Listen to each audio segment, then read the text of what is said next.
Sveikučiai! Šiandien mano komande tradicinis kukurūzinis viščiukas, bet su netradiciniais prieskoniais. Tika masala su sviestuku. Kažkokią vištieną kepu bent kartą per savaitę, bet kartais norisi tiesiog paįvairinti skonį. Tai šį kartą naudoju indiško tokio stiliaus, kuriuose daug labai įvairių prieskonių, bet ką pastebėjau, kad nėra česnako, tai dėsiu papildomai dar česnako ir lydyto sviesto. Yra, žinoma, daug vištos išpjaustymo būdų, bet pats geriausias, kai naudoji daug prieskonių įvairių, tai yra padaryti vištos išklotinę.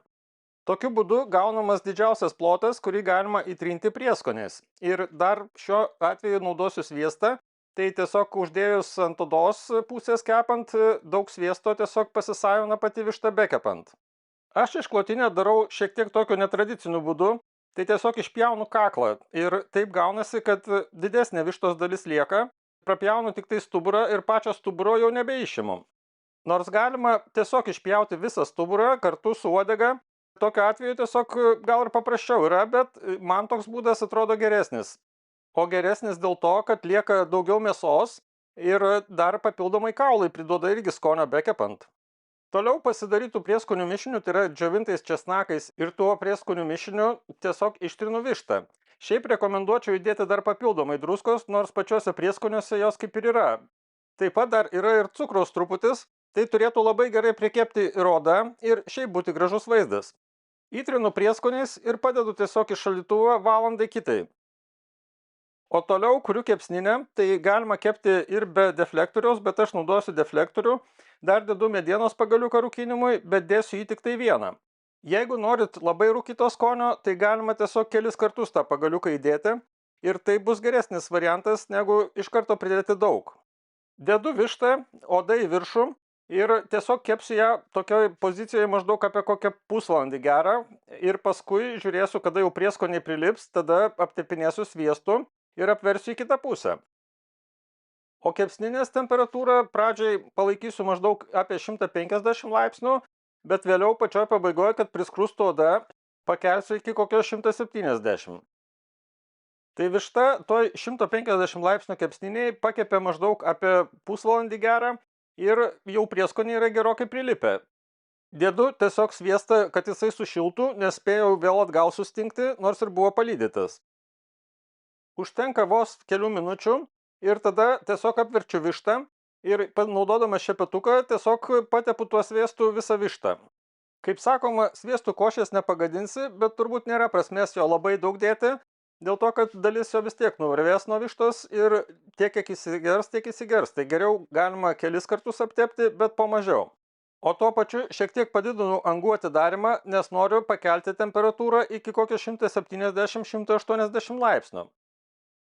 Tai dar šiek tiek pakepu, tokiu būdu oda į apačią, matuoju temperatūrą. Temperatūra dabar yra apie 55, gal kai kuriuose vietose daugiau šiek tiek, bet sviestas jau įsigėrė, tai galima apversti vištą ir tada visą laiką kepti jau oda į viršų, kad gerai priskrustų.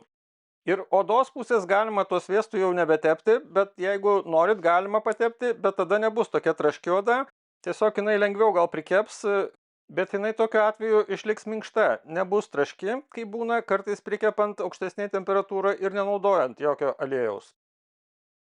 Per tą laiką kepsninė pasiekė apie 170 laipsnių, todėl šiek tiek pridarau angas. Ir toliau jau kepimas tiesiog siekiant tam tikros temperatūros vidinės. Man vištos geriausias variantas, kai yra apie 70 laipsnių kainuojimo, bet tik tai žiūrėkit, kas atsitinka, kai praduri tą krūtinėlę. Tai dalies sulčių netekau, bet tikrai išliks pakankamai sultinga. Tai dar šiek tiek pakepu, sulaukiu, kol krūtinėlė įkaista iki normos temperatūros ir galima nuimti vištą. Ir jeigu nekepėt vištos tokiu būdu, tai labai rekomenduoju pabandyti. Tiesiog pasidaryti išklotinę, taip jinai tolygiai iškepa. Na ir kaip visada, nuėmus vištą ar bet kokį kitą kepsnį, reikėtų palaukti, kol jisai truputį pravės ir ta vidinė temperatūra pasieks maksimalią, nes pradžiai kaista tiesiog nuo išorės labiau įkaitusios, o po to pradeda mažėti. Ir jau kai ta temperatūra pradeda mažėti, galima kepsnį arba kaip šiuo atveju vištą pjaustyti. Taip yra prarandama šiek tiek mažiau sulčių. Tai aš palaikiau kokią 20 minučių turbūt. Na ir man atrodo, vaizdas tikrai neblogas, kvapas yra tikrai labai geras, malonus. Gal šiek tiek mėsa yra truputį tvirtesnė, nes marinavau neilgai, tai galima būtų ilgiau pamarinavus, būtų jinai minkštesnė, bet tikrai yra sultinga ir labai skani. Vienintelis dalykas, ką padaryčiau kitaip, tai dar pridėčiau papildomai druskos į tuos prieskonius, nesvarbu, kad jos ten buvo. Tai jeigu patinka toksai azijietiškas skonis, tai siūlau pabandyti.